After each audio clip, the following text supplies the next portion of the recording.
The County of San Bernardino, California is proud to support this program and encourages everyone to recycle, reduce, and reuse every day. I've got a question. What would we do without tires? Obviously, they're on every vehicle on the road, so there are a lot of them. More importantly, how do we get rid of them?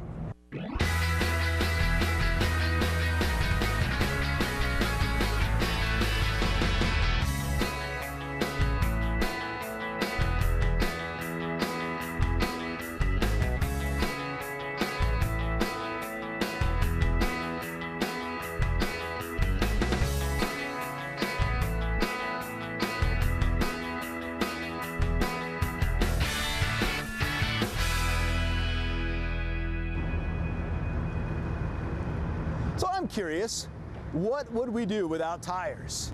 Hi there, I'm Joel Greene, and welcome to Curiosity Quest Goes Green, the show that explores what you're curious about.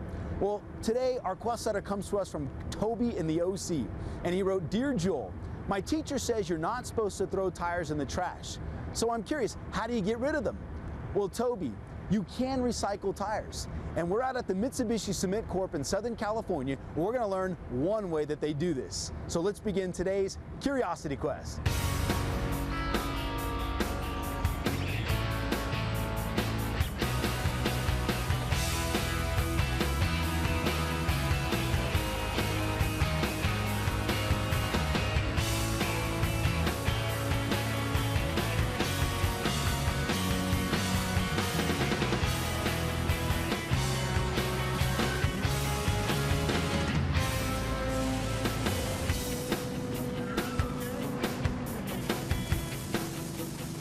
All right, so we've made our way up the snow into the mountains, where I'm with David Ribb from Mitsubishi Cement Corp. How you doing, David? Good morning, Joel. Good morning. Thanks for having us out here today. Appreciate it. Glad to do it.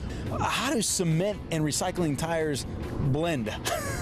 There's a lot of steps in manufacturing cement, and using tires is kind of the end of the story. So if you hold on a while, let me get to that. Uh-oh, so you're asking me to be patient is what you're asking me to do. I know, it's tough, but it is tough. All right, so where do we start then? we're starting in the quarry. In order to make cement, you need a lot of raw materials. Our production is nearly 2 million tons of cement per year, so we have to take out of the ground about 2.5 million tons of limestone to work with. And that's why we're here in the quarry, where we have lots of limestone to take out of these hills. What is a quarry? A quarry is a place where you get rock and gems, possibly. I'm thinking a sea area. Maybe some kind of thing they use for golf. I don't know. Sounds like something a horse runs through. I don't know. Some kind of duck or some kind of animal. A waterfall. Something in the engine of a truck. We're mining from the side of a mountain, and we're pulling rock off of the sides, not too deep, but off the face of the mountain, where there were deposits, natural deposits of limestone. That limestone was laid down millions of years ago when it was at the bottom of a seabed. Tiny creatures dropped their shells layer upon layer, hundreds of feet thick, and that formed the limestone. Then that seabed had to be raised up into a mountain range by geologic movement, and now is along this mountain ridge. And it's a very rich deposit, and there are several companies mining the limestone here. This quarry has been open since the 1940s and was originally a Kaiser steel limestone source, and then Kaiser opened a cement plant, and Mitsubishi bought it in 1988. Fun fact, fun fact, fun fact. Concrete is the second most widely consumed substance on Earth. The primary raw material in cement manufacture is limestone. We also need some silica, which is just like sand on the beach. It just so happens that we have two grades of limestone that we're mining here. One is very high in calcium carbonate, which is limestone, and another which is more gray, that has a lot of silica in it. So we mine the high-grade limestone and the mid-grade limestone, and then we get the limestone and the silica that we need to start the manufacturing process. All right. And when you're mining, the side of the hills look like it's like a big ladder on the side of the hills. Is that how you mine? That's right. It's called a bench mine. So we're not burrowing underground. We're making benches that are about 40 or 50 feet high and about the same depth. we have to blast the rock out of those benches. It doesn't just fall off of there, and you can't just scrape it out. So we put explosives in holes and blast them out of there. Now, we don't want to blast the rock into the sky. We don't want it flying all over the place. All we're trying to do is fracture and collapse the rock into big piles. Then we can scoop it up with a loader, put it into a big truck, and bring it over to our crusher and into the manufacturing facility. Now, are we blasting today? We probably have already blasted today. Most days we are blasting, 4 or 5 days a week. So tell us, David, what happens to the hills when you're done mining them? Well, we've pulled the limestone off of the side of the hills, and so it doesn't look like the background, and it doesn't have the plants that the animals and the vegetation there likes to live in. We've got to put it back together. There are requirements to revegetate or restore the habitat. We go a step further to really completely restore everything that we found it as. I said, no, David, this is where the tires come in, right? Oh, we have several steps to go before we get to the tires. Let's get going. All right. David, you ever feel small in the world? Sometimes when I'm looking up at the sky, and sometimes looking up at these trucks. This is a 100-ton haul truck. And when I say 100 tons, the vehicle weighs about 100 tons, and it holds about 100 tons. Wow. So when it's coming fully loaded down the hill, you got about 200 tons, and that's why they get the right of way. It's a little harder to stop them than it is normal vehicles. This is huge. These tires are what? About 8 feet tall. 8 feet tall. Oh, wow. So is it time for me to drive this often?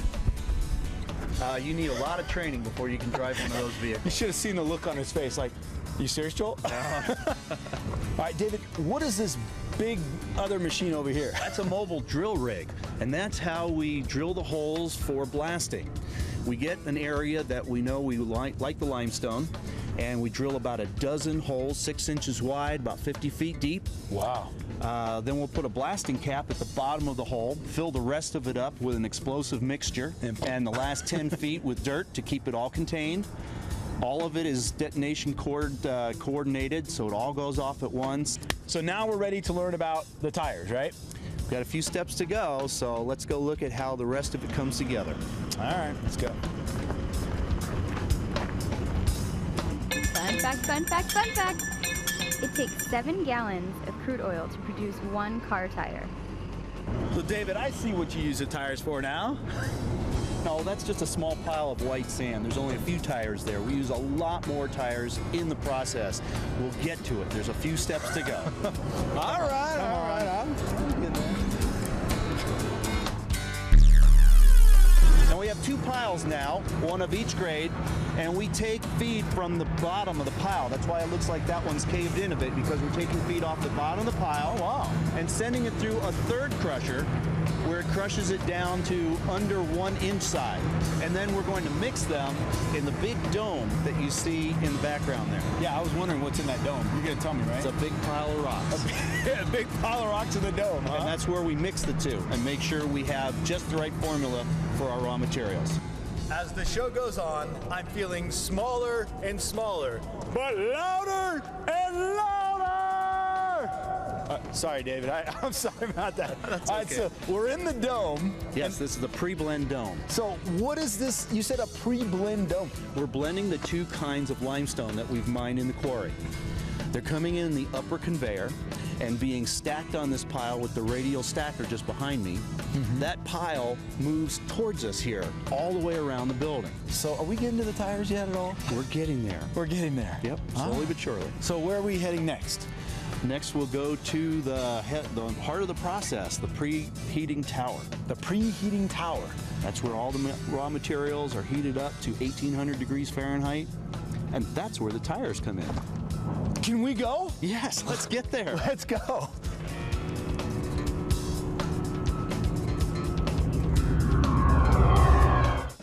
David, you said that the heat's at the kiln, huh? Then when are we going to get to the kiln? We're almost to the kiln, but we're at the tires now. Tires! Hey! We finally made it! My goodness, there's a lot of tires here. Okay, first question, where do you get all these tires from? They come from all over Southern California. The state of California generates about 50 million waste tires each year. Wow. We use about 2 million tires per year, so there's plenty of tires. They come from everywhere that people get new tires and places that people leave old tires. and we have a company that brings all those tires to us, and then we can use them. And we also get them from community cleanups if there's tires laying out in the desert. Now, will you get them from landfills at all? That's right. When people bring tires to landfills, they don't want to bury them there, and so they do divert the tires off to reuses, recycling, and usage, like here at the cement plant. Can I ask now, what are you doing with all these tires? We're using them as fuel and raw material. Nothing goes to waste in these tires. We drop them into the hot process. All the rubber is immediately burned off, and that adds to the heat that we need in the process. And then the steel belts drop right into the kiln and are added to the raw material, so we don't have to put in quite as much iron ore. Wow. You use the entire tire? We use everything about it. There is no ash left over. So that was my next question. It is a beautiful day, and I would be able to see if there's any black smoke coming out of here, because that's what my thought is. When you burn a tire, black smoke is flying out, right? It's so hot in the kiln that nothing survives it. There's no black smoke coming off of these tires, and you can see that looking at our exhaust right over there. All you see is blue sky. That is exhaust coming out. Now, does it matter what size tire you use? Because I see, like, obviously we have some small tires here, and then you have this big tire right there. Can you use any size tire? It has to fit through the opening that goes into our kiln feed plate. The tire you see here is just about as big as we can fit, nothing bigger than that. So everything from the passenger tires up to the 18-wheeler truck tires we can use. How many tires will you use in a day? Because this is a lot. This is about a 4 or 5 day supply. We typically use about 4,000 or 5,000 tires a day, so a pile like this is probably about 20,000 tires. Oh my goodness. Now, how often will you have truckloads come in? Whoa. They come in most days, several times a day. And they unload them onto the ground, and then you saw our loader scooping them up and shaping the pile and keeping it in good shape. Now he's just doing that to keep it moving and keep new stuff coming in.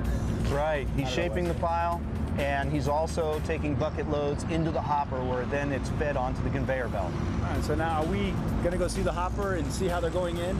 That's our next stop. Now we're not gonna be able to see them get burned though, right? We'll be able to see them going in the gate. That's as far as we can see. Because it's probably a little too hot in there, right? Right. All right. All right, well, cool. Let's go check it out. All right. David, what are in these cans? These are all mill balls. These are the hardened steel balls that are in the raw mill and in the finish mills. And they roll around inside the big mill container, the big steel cylinder that rolls around with these balls in there, and it grinds up first the raw materials in the raw mill and the finished product from clinker down to cement powder. Now, as they roll around, they also wear down a little bit, and so they start at about 3 inches, a little bit bigger than this, but then they wear down to this size. So the ones that are this size, we put back in the mill. The ones that are this size, we send back to the manufacturer so they can recycle them.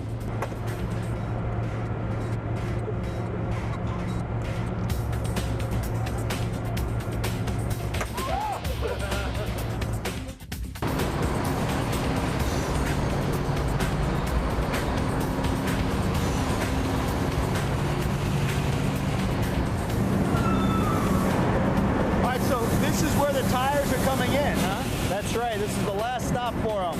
They come along this conveyor, they're weighed, then they go into the outer trap, the door closes, and the inner door opens, and it drops into the feed plate. So this is where they're starting to melt, basically. After the inner door opens, then they'll burst into flame immediately. They'll be all burned up and within about 2 seconds. 2 seconds. That's all it takes. Wow. What is clinker? Clinker's something you put on holes, like tire holes. Something that makes noise. Sound the trash truck makes. Sounds like something my car makes when it's going bad. Some kind of substance. A clinker means a lot. I don't know. What do you think it is? What does it sound like? A wheel. It sounds like blinker. Maybe something in the front of your car? Clinker are little balls of cement that we then have to grind up into cement powder. All right. The rocks. The rock. Where are we going from here? From here, we're going to go to the control room to see how all this comes together. Now, before we go over to the control room, I wanted to give you a better look at the kiln. That's really the heart of the cement manufacture process. That's where it gets to the hot temperature it requires to turn the raw materials into cement. There's this kiln. It's 250 feet long and has an inside diameter of 16 feet. And it has 9 inches of refractory brick that contains that very hot process inside. So the cement or the clinker is being made in that big rolling kiln. Correct. All it does is it rolls down there. It's at a slight angle, and the material just keeps pushing in and rolling around, and that mixes it and exposes it to a high enough temperature to make the chemical change to cement.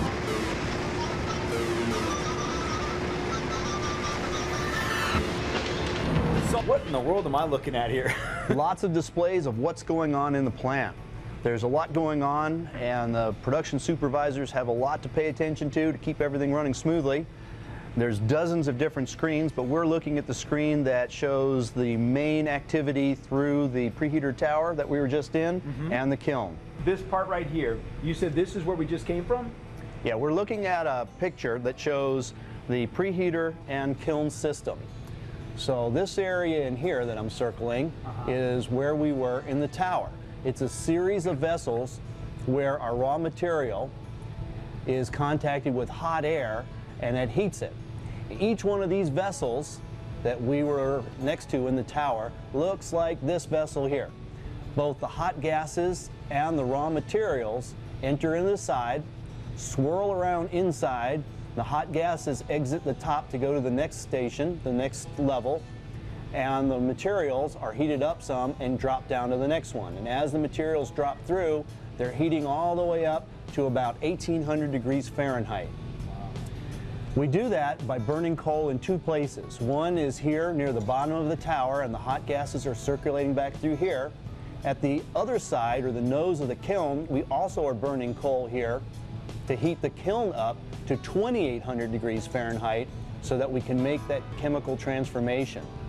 The tires, as we saw, are dropping right in here at the bottom of the tower, right on the feed plate going into the kiln. So they get a chance to burn up here and add to the energy going up in the preheater tower, and the steel belts are dropping in with the raw materials right at the beginning of the kiln. And now, and I see, like on some of these screens right here, I see the tires. This is where the tires are actually making their drop in, right? Yes. All right. And then over here, the big old flame. Yes, we have 2 cameras looking at high temperature locations. The one on the left here is actually the coal flame at the nose of the kiln. So we're watching to make sure that that looks like a nice uniform flame. And on the right is looking at the hot clinker dropping into the clinker cooler. So it's very hot, dropping out of the kiln at 2800 degrees into the first stage of cooling. Fun fact, fun fact, fun fact. In 2001, 38 states banned the landfilling of whole tires, and 11 states banned all scrap tires from landfills. All right, David, so once the clinker is cooled, and where do you store it? We store it in these 3 big silos behind us. Each one of them holds about 40,000 tons of cement clinker. Wow, that sounds like a lot. It is a lot. 40,000 tons. Each, so between the 3 of them, it's 120,000 tons of clinker storage. So now, is it powder yet? Is it cement yet? No, it's still little rocks. Little tiny clinker rocks. Little rocks. And as you need them to create cement, you'll pull them from here. Right, we pull them for storage and bring them to the finish mills, where we grind them up into a fine powder, which is the cement. Wow. Now you do have it in the balls in here? In the finish mills. And that's where the big silver balls are you're telling me The about. hardened steel balls. Hardened steel ball, big silver ball. Hardened steel, big silver. All right, whatever. All right, so this is the big silos. Well, how do you get it in here? From the top? It goes in from the conveyors on the top, drops in, and then we extract it from reclaimed conveyors on the bottom. Wow. So nobody's in there shoveling clinker. You wouldn't want to be inside. Oh, no. No. Why? Because it's full of clinker. Oh, okay, it's from the ground up. It's Yeah, it's full. wow, just like a water bottle. Well, Except it's clinker. Or it's a clinker bottle. All right. Thank you. All right, so what are these big pokey turning things? Those are our finish mills. And that's where I was saying the clinker is ground into a fine powder, which is the cement product. So it goes in as clinker rocks, and it rolls around with those hardened steel balls. Oh, this is where they're at. That's right, they're inside. Oh. And it grinds up the clinker balls into a very fine powder. We also add some gypsum, which is calcium sulfate, and that allows it a little time before the concrete will set up and be hard. Gives you time to work with it. So how many of those balls are in there busting up the rocks? Thousands. Thousands? Yeah. Wow, this is pretty big. How much cement can this make? The one we're looking at makes over 100 tons per hour. Wow! Wait a minute. There's a lot of powder moving through there. So, okay, so 100 tons per hour. So that big truck in one load is 100 tons right there. Of the raw product, of the raw limestone, yes.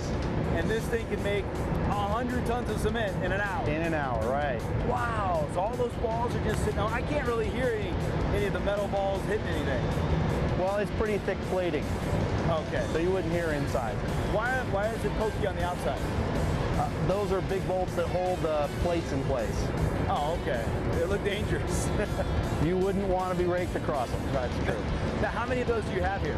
There are 4 finish mills in our site. What happens, so after it's done going through this, well, I guess, what do you call this, mixing process? That's finish mill. Finish mill. So once it's ground down to cement, what happens to all the cement? It gets air conveyed to the product silos, and then it's ready to go out in trucks and train loads. All right, now I'm curious, what is the difference between cement and concrete? One's made out of sand and one's made out of something else. Concrete would be used to possibly build buildings. Cement is what we would be walking or driving on, or using something to stick like rocks together. I don't think there is a difference because you can walk on both and you have to plan it in with all the mixtures and all that. Concrete is more bumpy. Concrete is a bit harder than cement.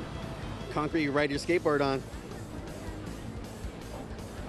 Can't do that on cement. Cement, yeah, you can. So again, is there a difference? Oh, no. Concrete, it has rocks in it, and cement does not. The cement has wood, and the concrete has hardwood.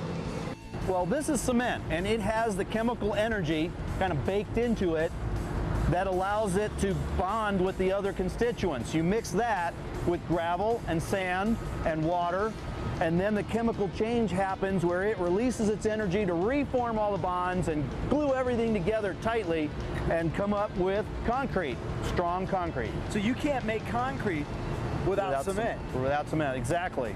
Without cement, all you have is wet sand. Wet sand. You know, it's funny because I don't feel any of the rubber from the tires in here.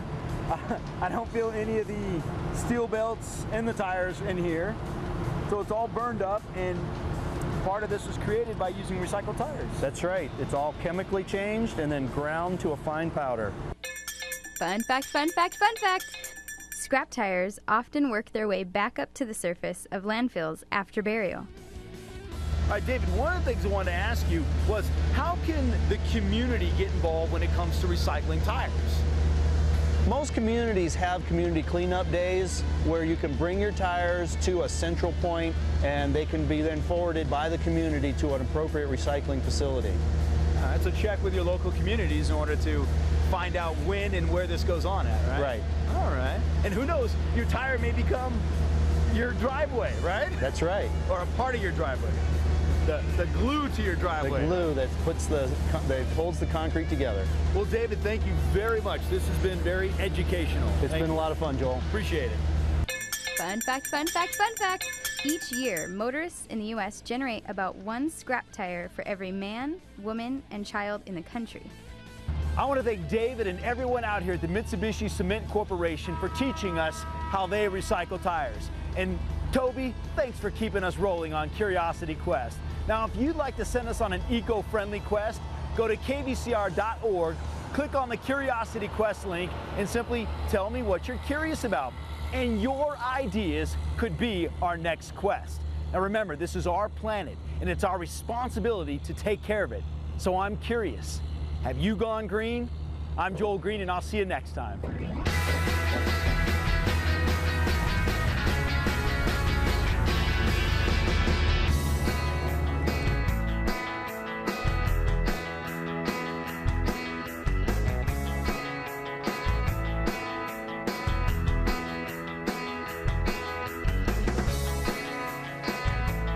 I'm tossing now. Here we go. Look out!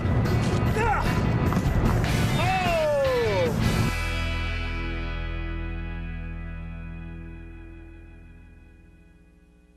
Joel, are we done yet? David? Wait. That's a wrap. That's my line. I said it first. Get out of here. That's a wrap.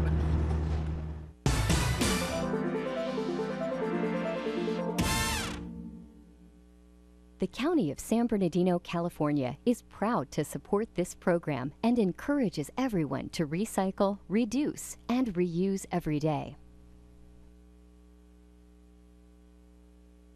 To order a copy of this episode that you've just seen, or if you're interested in previous Curiosity Quest episodes, log on to kvcr.org and click on the Curiosity Quest link. The cost is $19.95.